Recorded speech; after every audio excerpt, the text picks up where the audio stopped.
దానికి ఇండికేషన్. దీని ఏదో ఓవర్ నైట్ ఏదో డీజీ సిఎస్ వణికిపోయి వెంబడే వీళ్ళ నిందితులను అరెస్ట్ చేస్తాం అని అట్లాంటిది ఏమి ఉండదు. విచారణ చేస్తాం, పంపిస్తాం. అది రొటీన్ కోర్సులో జరిగేదే. అంటే బ్యూరోక్రాటిక్ సెటప్లో ఇవన్నీ మామూలే. వాళ్ళకి రోజుకు 100 నోటీసులు వస్తుంటాయి. ప్రతిదానికి కలవరపడిపోయి గందరగోళంలోకి వెళ్ళాల్సిన నెసిటీ వాళ్ళకి లేదు.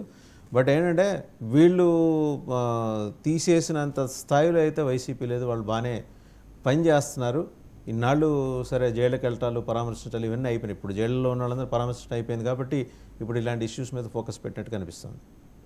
సార్, పనిచేయడం ప్రజాక్షేత్రంలో వీళ్ళు పనిచేస్తే హ్యాపీ సార్. ప్రజలకు కూడా అదే కావాలి. ముందుగా మా జగన్మోహన్ రెడ్డి గారికి అసెంబ్లీకి వెళ్తారని చెప్పి ఎక్కడ మనం న్యూస్ చదివాం సార్. నిజంగా ఆయన అసెంబ్లీకి వెళ్ళాలని చెప్పి మేము కూడా కోరుకున్నాం. ఆయన అసెంబ్లీకి కనుక వెళితే కాంగ్రెస్ పార్టీ తరఫున, అలాగే మా శరణమ్మ గారి తరఫున అభినందనలు తెలుపుతున్నాం సార్. అలాగే డిప్యూటీ సీఎం పవన్ కళ్యాణ్ గారు ఆరోగ్య పరిస్థితి బాగాలేక హాస్పిటల్లో జాయిన్ అయ్యారు. ఆయన కూడా తొందరగా కోరుకోవాలని, ప్రజాక్షేత్రం రావాలని, ప్రజలకు సేవ చేయాలని మేము కాంగ్రెస్ పార్టీ కోరుకున్నాం సార్. ముందు తిరుపతి ఎలక్షన్ గురించి వచ్చారు సార్. ఇంతకుముందు తిరుపతి ఎలక్షన్కి ఏం జరిగింది, ఇప్పుడు ఏం జరిగింది అనేది రెండు మనం కులంక్షంగా ఒకసారి అబ్జర్వ్ చేయాలి సార్. ఎందుకంటే 50 స్థానాలు ఉన్న తిరుపతి ఎలక్షన్లో దాదాపు ఒక స్థానం పెండింగ్ పడితే 22 స్థానాల్లో మాత్రమే, 22 స్థానాల్లో మాత్రమే వన్ సైడ్ అయితే దాదాపు 27 స్థానాల్లో ఓటింగ్ జరిగింది సార్.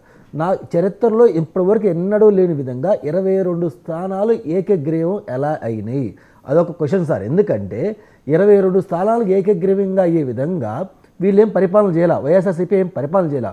అప్పుడు చేసిన పరిపాలన, ఇప్పుడు చేసిన పరిపాలన మనం మొత్తం అబ్జర్వ్ చేద్దాం.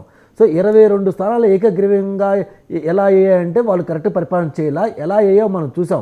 లైక్ తిరుపతి బై ఎలక్షన్లో వీళ్ళు ఎలా దొంగ ఓట్లు వేశారు, వీళ్ళు ఎలా మా ఓట్లు సపరేట్గా ఉంటాయని చెప్పి ఎక్కడి నుంచి ఎక్కడ వేశారంటే దర్జాగానే వేశారు. అదే సార్, ఆ మనుషులు ఎవరు సార్?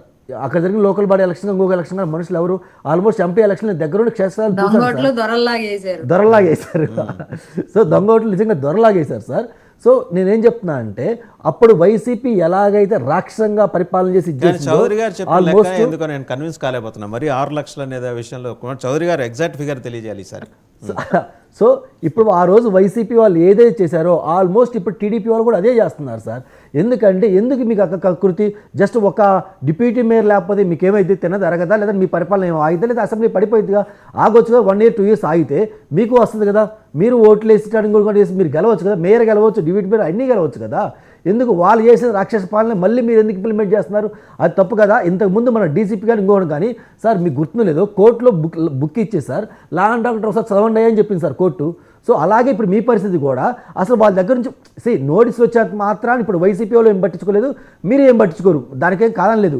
కానీ అంత పరిస్థితి మీరు ఎందుకు తెచ్చుకోవాలి? ఇంతకుముందు సార్ చిన్న ఎలిగేషన్ వస్తే రాజీనామా చేసిన సభ్యులు మనం చూసాం సార్. అలాగా మీరు పరిపాలించాల్సింది పోయి ఎందుకు మీ నోటీసులు ఎందుకు తెచ్చుకోవాలి? సరే పోతే మీరు చెప్తున్నారు మేము డబ్బులు ఇచ్చి బహిరంగంగా కొనమని చెప్తున్నారు. దానికి వైఎస్ఆర్సీపీ వాళ్ళు చెప్పండి పెద్దలు వచ్చి గెలిచిన వాళ్ళు, డబ్బులు ఇచ్చిన వాళ్ళు వైఎస్ఆర్సీపీ వాళ్ళు. ఉప ముఖ్యమంత్రిగా ఉన్నటువంటి ముద్రనారాయణ వాళ్ళకి కావాల్సిన వ్యక్తులను పిలుచుకొని ఇంత డబ్బులను కేటాయించి ఇచ్చాడు. పార్టీ చీల్చుకొని వచ్చాడు ఆయన. మేము ఇవ్వట్లా, మేము తెలుగుదేశం పార్టీ ఇవ్వాల, వాళ్ళే వాళ్ళ అధికారులు వాళ్ళ పార్టీ చిచ్చులు పెట్టి రాజకీయం చేయకూడదు. నాగార్జున గారు ఇందాక చెప్పిన దానికి కంటిన్యూషన్. ఎలా అయితే వాళ్ళ బస్సుల మీద వాళ్ళే రాళ్ళేసుకొని, వాళ్ళ చొక్కలు వాళ్ళే దించుకొని, వాళ్ళ డబ్బులు వాళ్ళే ఇచ్చుకున్నారు, అది కంక్లూషన్. అది అర్థమైంది సార్. అయితే ఇందాక వైసీపీ పెద్దలు మాట్లాడుతున్నారు, వాళ్ళు టీడీపీ వాళ్ళు ఒప్పుకున్నారు కదా, డబ్బులు పంచారు రాజకీయం సార్. సార్ ఫ్రాంక్గా ఒక్క మాట అడుగుతున్నాను సార్. ముఖ్యమంత్రి